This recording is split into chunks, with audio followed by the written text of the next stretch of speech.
Boker Tov, j'espère que vous m'entendez bien. Nous sommes le 3 octobre 2017, le 13 Tishri 5778. Daniel Haïk au micro, Michael Ankerman à la technique. On se retrouve ce matin pour une nouvelle heure d'actualité qui va débuter dans quelques instants par les grands titres de ce début de matinée.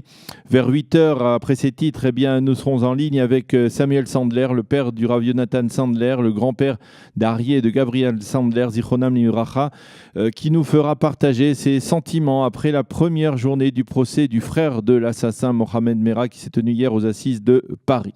Vers 8h25 ce matin, eh bien, il n'y aura pas de chronique d'Eliana Gurfinkel, mais un entretien avec Laurent Munich, le fondateur du site Academ et son directeur actuel, qui nous annoncera la naissance, on va dire, d'une succursale israélienne et yerushalmite de son université en ligne du judaïsme. Il nous en parlera donc vers 8h25. Vers 8h35, je vous présenterai la revue de la presse et des médias israéliens. Et vers 8h45, eh bien, nous serons dans ce studio pour l'éditorial, si l'on peut dire, avec Sam Kadosh, qui est le directeur général du CNEF et qui nous parlera de la traditionnelle veillée du CNEF qui se tiendra mardi soir prochain à Hoshana Rabbah, à Jérusalem et à Tel Aviv. Et il nous donnera des nouvelles également de son association du Centre national des étudiants francophones.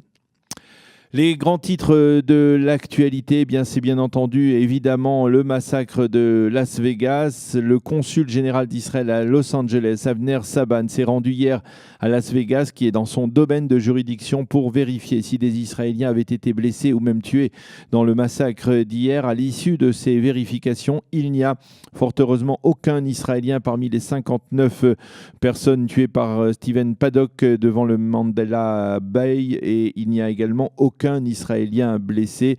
En tout cas, il n'en a pas recensé un dans les hôpitaux de Las Vegas. Sur les 18 Israéliens qui n'avaient pas donné de nouvelles après le drame, 14 ont été repérés. Une seule famille israélienne de 4 personnes qui devait se trouver à Las Vegas n'a pas donné signe de vie, mais l'on espère pouvoir entrer assez rapidement en contact avec elle. Le massacre de Las Vegas a choqué également, on peut le dire, la population israélienne. Le président de l'État d'Israël, Reuven Rivlin, et le Premier ministre Benjamin Netanyahou ont envoyé au président Donald Trump un communiqué de deuil dans lequel ils présentent leurs condoléances au peuple américain pour la catastrophe qu'il vient de vivre. Ce sont des informations qui ont été rendues publiques hier soir, donc plusieurs heures après le drame.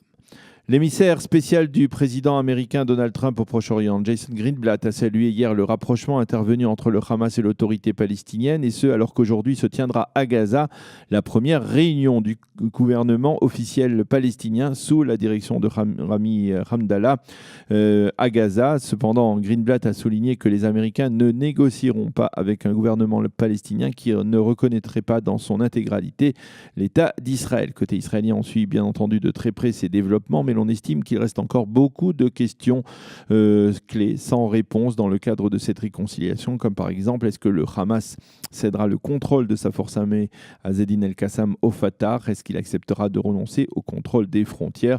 Ce sont des questions qui restent donc pour l'instant sans réponse. Le président français Emmanuel Macron et le Premier ministre israélien Benjamin Netanyahou auront la semaine prochaine un entretien téléphonique au cours de laquelle ils devraient évoquer en particulier le dossier de la menace iranienne. La France a clairement indiqué, on le sait récemment, qu'elle s'opposait à toute annulation de l'accord de Vienne avec l'Iran, mais les autorités françaises ont tout de même exprimé leur vive inquiétude face au développement du programme de missiles balistiques mené par Téhéran. Et puis le Premier ministre français Édouard Philippe était hier l'invité de la communauté juive de France à l'occasion des vœux de Rosh Hashanah lors d'une cérémonie qui s'est tenue dans l'enceinte de la synagogue de la rue Buffo à Paris. Le Premier ministre français a annoncé le lancement d'un plan de lutte contre l'antisémitisme, et ce en étroite coordination avec la communauté. L'un des points importants de ce plan sera de lutter plus spécifiquement contre l'antisémitisme sur les réseaux sociaux. Édouard Philippe a promis aux responsables de la communauté que la sécurité des synagogues, des écoles juives, des centres communautaires de l'ensemble des sites juifs allait être maintenue, et ce, en dépit du fait que son gouvernement entend réduire sensiblement le nombre de soldats déployés dans les rues de Paris dans le cadre de l'opération Sentinelle. Et enfin, justement, nous en parlions, c'est hier que s'est ouvert aux assises de Paris le procès d'Abdelkader Mera, le frère de l'assassin du Rav Jonathan Sandler, de ses enfants Harry et Gabriel et de Myriam Monsonego, ainsi que des militaires de Montauban. Nous en reparlerons donc dans quelques instants avec Samuel Sandler, le père du Rav Jonathan Sandler, qui nous fera partager donc ses sentiments. La météo, le temps sera partiellement nuageux à clair sur l'ensemble du territoire israélien. Il fera aujourd'hui 26 degrés à Jérusalem, 28 à Tel Aviv et 36 degrés à Eilat. Nous allons marquer une pause. On se retrouve dans quelques instants pour dialoguer avec Samuel Sandler à l'occasion du début du procès du frère de Mohamed Merah.